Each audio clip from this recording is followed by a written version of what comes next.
Jean-François, c'est ma nièce dont je te parlais, elle s'appelle Malika. Vous pouvez faire connaissance, je suis dans la chambre. D'accord, il n'y a pas de problème. Merci beaucoup. Malika, comment tu vas? Je vais bien et vous? Je vais bien également, tu peux me tutoyer, cela ne me dérange pas. D'accord, il n'y a pas de problème. Tu es en France, ça fait combien de temps? Ça fera bientôt 5 mois. C'est très bien, pourquoi tu as décidé de venir en France? Mes parents ont voulu me donner en mariage forcé à un homme que je n'aime pas, donc je me suis enfui. Je suis vraiment désolé pour toi, j'espère que cela ne t'a pas traumatisé. Je peux te prendre un rendez-vous avec un psychologue. Non, ça va, avec le temps j'ai pu me remettre. Vraiment assez de courage à toi. Comment tu trouves la France? Ça te plaît? Oui, ça me plaît bien, il y a la liberté, c'est ce qui me plaît vraiment. Tu as tout à fait raison, ici personne ne peut te forcer à faire quelque chose que tu n'aimes pas. Sinon depuis que tu es là, tu as commencé à travailler. Tu vis avec qui? Je n'ai pas encore commencé à travailler, mon visa a expiré et présentement je vis avec ma tante. Donc tu n'as pas encore tes papiers? Oui, effectivement. Moi cela ne me dérange pas vraiment. Les papiers ce n'est rien, si on s'aime c'est le plus important. Ta tante t'a expliqué ce que j'attends de toi? Oui, elle m'a dit que tu recherches une femme à épouser. Oui, effectivement comme elle te l'a dit. Je recherche une femme qui va partager ma vie. Je veux une personne sincère, je ne veux pas d'une personne qui va m'accepter afin de profiter de moi. J'en suis consciente, et cela n'est pas mon intention. Tu viens du Mali, c'est ça? Oui, je viens du Mali. Pour t'épouser, il faudrait qu'on parte au Mali. Non, comme je te l'ai dit, je ne suis pas en sécurité dans mon pays. On peut se marier ici, ça ne me cause aucun problème. D'accord, il n'y a pas de problème. Je vais discuter de cela avec ta tante, et tous ensemble nous allons décider de ce qu'on doit faire. Il n'y a pas de problème, c'est compris. Malika, je vais devoir te laisser, on se verra une prochaine fois. Dis-moi quand est-ce que tu as le temps, je viendrai te chercher afin que tu puisses connaître mon fils. Vous avez un fils? Oui, j'ai un grand-fils, il est dans la quarantaine, il vit avec sa femme et ses enfants. Je lui ai déjà parlé de toi, il n'y trouve pas de problème. D'accord, ça sera un plaisir pour moi de le rencontrer aussi. La semaine prochaine, je te ferai savoir quand est-ce que je serai libre pour qu'on puisse se rencontrer. D'accord, il n'y a pas de problème. Comment tu l'as trouvé? Il n'est pas aussi vieux que ça. Je l'aime bien, j'ai fait comme tu me l'as demandé. Il a dit qu'il viendra me chercher pour que je parte faire connaissance avec son fils. Je ne savais pas s'il avait un fils. Effectivement, il a un fils, mais ce n'est pas son propre fils.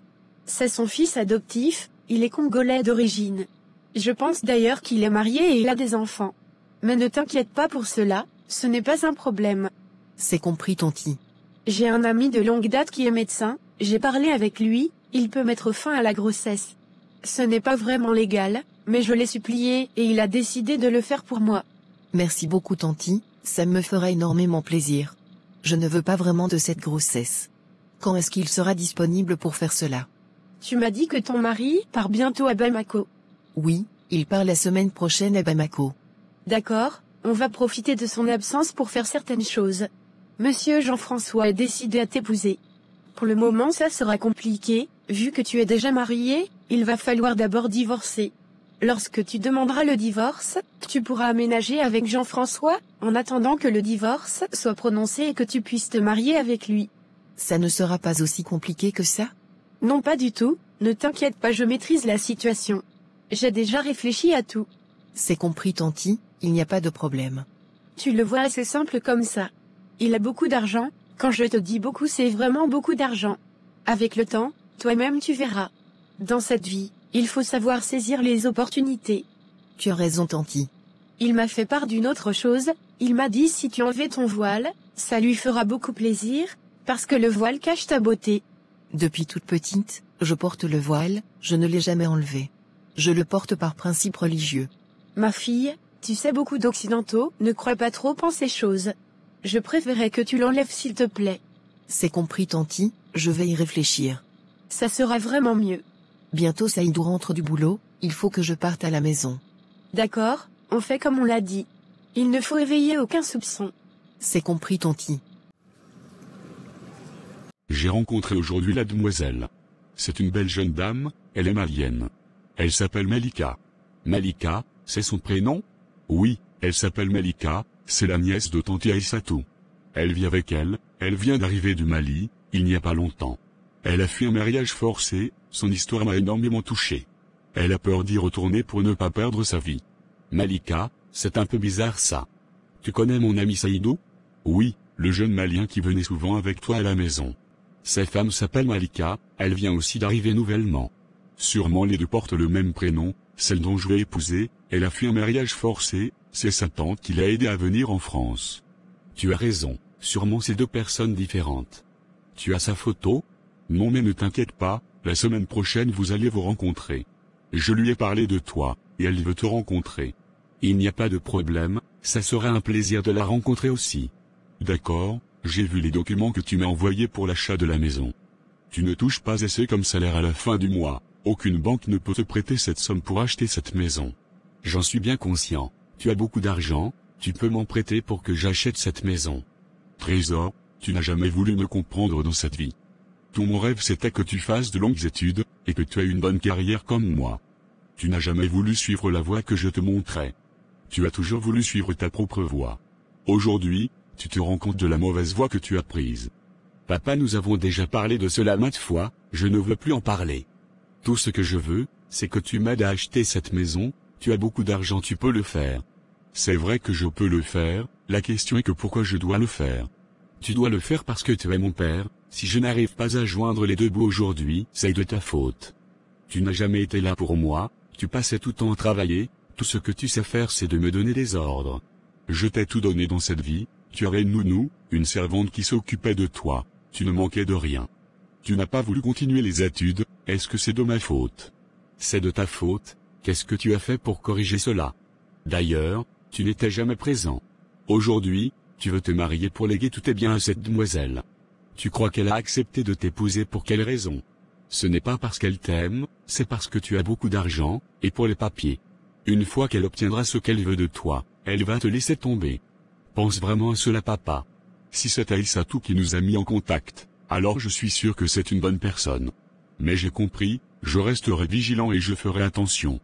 Pour l'achat de ta maison, je vais contacter mon banquier, il va régler cela. C'est compris, merci beaucoup. N'oublie pas d'être présent la semaine prochaine, pour rencontrer ma future femme. Je serai là, ne t'en fais pas. Pourquoi tu as insisté pour qu'on se voie? J'ai vraiment eu peur, il y a quel problème? Saïdou, l'heure est grave, très très grave. Explique-moi, qu'est-ce qui se passe? Autrefois, je t'avais dit que mon père veut se marier. Oui, tu me l'as dit. Il dit qu'il a fait la connaissance de cette femme est malienne, et elle s'appelle Malika. Cette femme vit chez une tante ici en France qui s'appelle Aïssatou. Tu m'avais dit que Malika a une tante ici à Paris, je crois. Continue, Trésor, je t'écoute, après je vais répondre à tes questions. Cette tante s'appelle Aïssatou, et sa nièce Malika dit qu'elle a fui un mariage forcé au Mali, et c'est sa tante qui l'a fait venir en France. Il t'a montré sa photo? Non, il m'a dit que la semaine prochaine, elle viendra à la maison pour qu'on puisse faire connaissance, elle et moi. Depuis, j'ai vraiment des doutes si ce n'est pas Malika, ta femme. Je ne suis pas vraiment sûr, Malika a certainement une tante qui s'appelle Aïssatou. Je lui ai interdit de voir cette tante, et aussi Malika est enceinte, comment elle peut épouser un autre homme? Sûrement c'est une autre femme, qui s'appelle Malika aussi. Comme tu as dit que vous devez vous rencontrer la semaine prochaine, après la rencontre tu vas me confirmer si c'est ma Malika ou non. Ne t'en fais pas, je te tiendrai informé. Si tu veux, on peut aller ensemble. Non, je serai à Bamako pour la fête, tiens-moi juste informé. Il n'y a pas de problème, mais dis-moi, j'espère que tu n'as pas encore fait sa demande de titre de séjour à la préfecture. J'ai déjà obtenu un rendez-vous, je compte aller demain déposer son dossier à la préfecture. Ne fais pas cette erreur, Saïdou, attends d'abord qu'on sache la vérité sur cette affaire. Ce n'est pas du tout clair, ne te précipite pas pour ne pas regretter après. C'est compris, Trésor. Sois fort mon gars, c'est sûrement une coïncidence, ce n'est pas ta femme. Malika ne peut pas me faire ça. Saïdou, les femmes sont imprévisibles, on ne finit jamais de connaître une femme. Ne dis jamais qu'une femme ne peut pas me faire ça. C'est toi qui as raison, je reste à l'écoute, tiens-moi informé. Il n'y a pas de problème.